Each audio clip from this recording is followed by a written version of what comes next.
ഡൽഹിയിൽ പ്രഭാത നടത്തത്തിനിടെ Mayiladuthurai Congress M P Sudha രാമകൃഷ്ണന്റെ 4 പവൻ തൂക്കമുള്ള സ്വർണ്ണമാല മോഷ്ടാവ് പൊട്ടിച്ചുകൊണ്ടോടിയിട്ട് ഒരു ദിവസം കഴിഞ്ഞിട്ടും പ്രതിയുടെ ഒരു വിവരവും ലഭിക്കാതെ ഡൽഹി പോലീസ് ഇരുട്ടിൽ തപ്പുകയാണ്.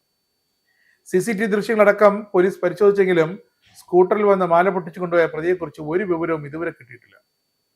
സുധാ രാമകൃഷ്ണൻ DMKയുടെ രാജാതിമൊത്ത് ചാണക്യപുരിലെ പോളിഷ് എംബസിന് മുന്നിൽ നടക്കുമ്പോഴായിരുന്നു സംഭവം.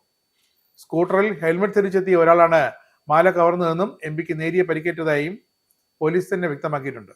പോലീസിൽ പരാതിപ്പെട്ടതിന് പിന്നാലെ മറ്റ് പോംവഴിയില്ലാതെ ഡൽഹിയുടെ ക്രമസമാധാന ചുമതലയുള്ള കേന്ദ്ര ആഭ്യന്തരമന്ത്രി അമിത്ഷായ്ക്കും MP കത്ത് നൽകിയിട്ടുണ്ട്. തന്റെ കഴുത്തിന് പരിക്കേറ്റു, ചുരിദാർ കീറി, ഇന്ത്യയുടെ ദേശീയ തലസ്ഥാനത്തെ അതീവ സുരക്ഷാ മേഖലയിൽ ഒരു സ്ത്രീക്ക് സുരക്ഷിതമായി നടക്കാൻ കഴിയുന്നില്ലെങ്കിൽ പിന്നെ ഇവിടെ എന്തിനൊരു പോലീസ് എന്നാണ് കോൺഗ്രസ് MP ചോദിക്കുന്നത്.